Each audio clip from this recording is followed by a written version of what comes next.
నందమూరి కుటుంబం నుంచి మరో హీరో టాలీవుడ్ లోకి ఎంట్రీ ఇచ్చారు. బాలకృష్ణ కుమారుడు మోక్షజ్ఞ తెరగ్రేటం చేశారు. ఈ సందర్భంగా తన తమ్ముడికి జూనియర్ ఎన్టీఆర్ శుభాకాంక్షలు తెలిపారు. నీవు సినిమా ప్రపంచంలోకి ప్రవేశించినందుకు అభినందనలు అంటూ ఎక్స్ వేదికగా గ్రీటింగ్స్ తెలియజేశారు. నీ జీవితంలో సరికొత్త అధ్యాయం ప్రారంభమవుతున్న తరుణంలో తాతగారితో పాటు అందరి ఆశీర్వాదాలు నీపై ఉండాలని కోరుకుంటున్నానని చెప్పారు. అలాగే మోక్షజ్ఞ పుట్టినరోజు సందర్భంగా కూడా తారక్ శుభాకాంక్షలు తెలిపారు. Mokshagna cinema first look poster కూడా షేర్ చేశారు.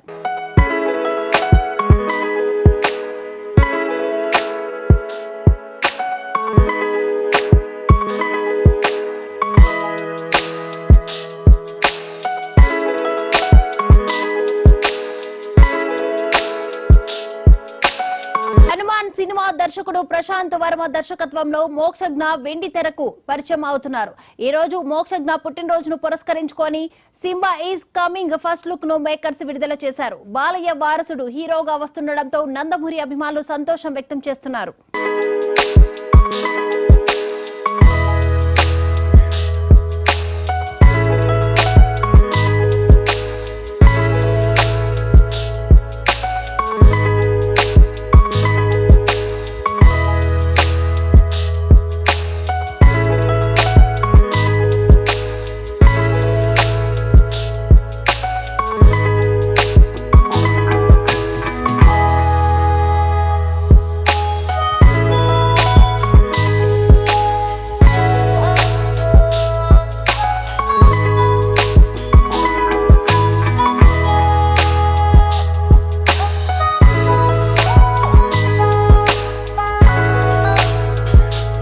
నందమూరి కుటుంబం నుంచి మరో హీరో టాలీవుడ్ లోకి ఎంట్రీ ఇచ్చారు. బాలకృష్ణ కుమారుడు మోక్షజ్ఞ తెరగ్రేటం చేశారు. ఈ సందర్భంగా తన తమ్ముడికి జూనియర్ ఎన్టీఆర్ శుభాకాంక్షలు తెలిపారు. అలాగే ఈ రోజు ఫస్ట్ లుక్ పోస్టర్ ని కూడా రిలీజ్ చేయడం జరిగింది మేకర్స్. ఇక ఈ అంశానికి సంబంధించి మరిన్ని అప్డేట్స్ అందించడానికి మా మహామాక్స్ ఎడిటర్ ఓం ప్రకాష్ గారు సిద్ధంగా ఉన్నారు. ఓం ప్రకాష్ గారు, యాక్చువల్గా నందమూరి అభిమానులు ఎప్పుడా అని ఎదురు చూస్తున్నటువంటి ఈ రోజు వచ్చింది అని అనుకోవాల్సి ఉంటుంది. ఎందుకంటే ఈ రోజు సినిమా ప్రారంభం కాకపోయినా కానీ నందమూరి మోక్షజ్ఞ బర్త్డే సందర్భంగా ఆయన సినిమాకు సంబంధించినటువంటి అధికారిక ప్రకటన అయితే వచ్చింది. ఎందుకంటే గత 2-3 సంవత్సరాలుగా ఈ సంవత్సరం మోక్షజ్ఞ వస్తాడు, ఈ సంవత్సరం మోక్షజ్ఞ వస్తాడు అని అభిమానులు అందరూ ఎదురు చూస్తున్నారు.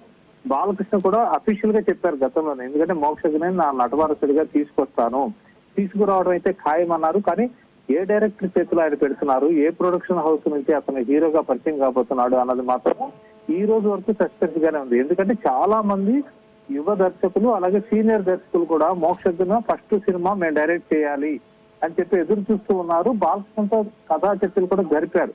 కానీ ఫైనల్ గా ఏమిటంటే నందమూరి మోక్షజ్ఞని కొంతకాలంగా వార్తల్లో వస్తున్నట్టుగానే ప్రశాంత్ వర్మ డైరెక్టర్ ఏదైతే హనుమాన్ సినిమాతో పాన్ ఇండియా స్థాయి సక్సెస్ అందుకున్నాడు ప్రశాంత్ వర్మ. అంతకుముందు అతను 2-3 సినిమాలు తీసినా గానీ అవన్నీ తెలుగులో తీశాడు, మంచి అప్లాజ్ వచ్చింది, నేషనల్ అవార్డ్స్ కూడా వచ్చినాయి. ప్రశాంత్ వర్మ ఇచ్చిన ఫస్ట్ సినిమా ఆకే మంచి అవార్డు వచ్చింది. నేషనల్ కేటగిరీలో నేషనల్ స్థాయిలో 2 అవార్డులు వచ్చినాయి. అప్పటి నుంచి కూడా ప్రశాంత్ వర్మ కేపబిలిటీస్ మీద బాలకృష్ణ గారి బాగా నమ్మకం ఉంది. అలాగే ఆహాలో వస్తున్నటువంటి అన్స్టాపబుల్ దానికి కూడా ట్రైలర్ బాలకృష్ణని డైరెక్ట్ చేసింది కూడా ప్రశాంత్ వర్మే. ఆ అనుబంధంతో తన కొడుకుని ప్రశాంత్ వర్మ చేతిలో పెడితే సేఫ్ హ్యాండ్స్ లో పెట్టినట్టు అవుతుంది అని ఆయన భావించారు. ఆ రకంగా ప్రశాంత్ వర్మ డైరెక్షన్ లో నందమూరి మోక్షజ్ఞ తొలి చిత్రం ఉంటుంది అనేటువంటి దానికి సంబంధించి ఈ రోజున ఒక ఫస్ట్ లుక్ పోస్టర్ ని రిలీజ్ చేశారు. అది చూడగానే కూడాను బాలకృష్ణ అభిమానుల ఆనందానికి అసలు అవధులు లేవని చెప్పాల్సి ఉంటుంది. ఇంకొక విశేషం ఏంటంటే ఇప్పటిదాకా నందమూరి తారక రామారావు గారితో సహా ఆయన నట వారసులందరూ కూడాను 30 ఏళ్లలోపే తెలుగు సినిమా రంగంలోకి అడుగు పెట్టారు. కానీ మోక్షజ్ఞ 30 ఏళ్ల తర్వాత వస్తున్నాడు. అదొక విశేషము. అంటే అన్ని రకాలుగాను ఒక మెచ్యూరిటీ సాధించి సినిమా రంగంలో ఒక హీరోగా రాణించాలంటే ఏమేమి నేర్చుకోవాలో అవన్నీ నేర్చుకుని అతను ఇప్పుడు ఈ రోజున కెమెరా ముందుకు రాబోతున్నాడు. అలాగే ఈ సినిమాకి పర్టికులర్ గా కేవలము వీళ్లే కాకుండా బయట ప్రొడ్యూసర్సే కాకుండా ఇది ఎస్ఎల్వి సినిమాస్ వీళ్లే కాకుండా బాలకృష్ణ గారి 2వ అమ్మాయి తేజస్విని నందమూరి ఈ సినిమాకి సమర్పకురాలుగా వ్యవహరిస్తుంది. అంటే చెరుకూరి సుధాకర్ నిర్మాతగా ఉంటారు, తేజస్వి నందమూరి ఏమో తన తమ్ముడు సినిమాకి సమర్పకురాలుగా వ్యవహరిస్తుంది. కాబట్టి ఓవరాల్ ఏంటంటే ఒక సేఫ్ హ్యాండ్స్ లో ఈ ప్రాజెక్ట్ కూడా నిర్మాణం జరగబోతుంది అనుకోవాల్సి ఉంటుంది. కాబట్టి అతి త్వరలోనే ఈ సినిమా సెట్స్కెళ్ళి ఆశలు ఉంటుంది. మనకు తెలుసు బాలకృష్ణ గారు ఏంటంటే ఏదైనా ఒక మంచి పని చేయాలనుకున్నప్పుడు ఆయన 1-2 సార్లు ఆలోచిస్తారు, ముహూర్త బలము ఇవన్నీ కూడా చూసుకుంటారు. సరే ఇవాళ అతను కొడుకు పుట్టినరోజు సందర్భంగా నందమూరి అభిమానులందరూ ఎదురు చూస్తున్నారు కాబట్టి ఈ రోజున ఆయన సినిమాకి సంబంధించినటువంటి అధికారిక ప్రకటన అయితే చేశారు. కానీ మిగిలిన ఆర్టిస్టులు ఎవరు ఉంటారు, టెక్నీషియన్స్ ఎవరు ఉంటారు అని తెలియాల్సింది.